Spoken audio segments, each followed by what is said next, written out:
की नमाज के बाद का टाइम है और ये इब्राहिम खलील रोड है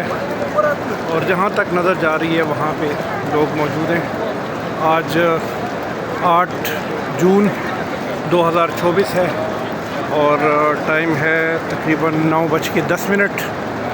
और ये लोगों का रश जो अभी इशा पढ़ के आए हैं ये एक साइड में है जी, मुस्फिला की तरफ जा रहे हैं और ये सामने क्लॉक टावर है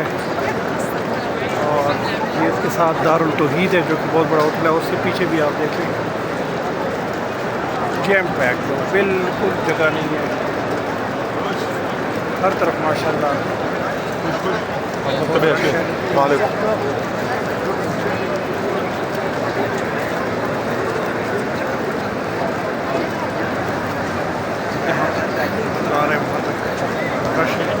और ये ऊपर ये नीचे देखें आप, उन्होंने पानी का स्प्रे किया है जिससे टेम्परेचर जो है वो काफ़ी कम हो गया है, गर्मी थोड़ी सी कम हो गई, अदरवाइज़ बहुत गर्मी है आज। ये देखिए ये ऊपर छोटे फाउंटेन्स टाइप है जिससे वो पानी स्प्रे करते हैं, तो इससे पानी स्प्रे कर रहे हैं और ये लोग माशाल्लाह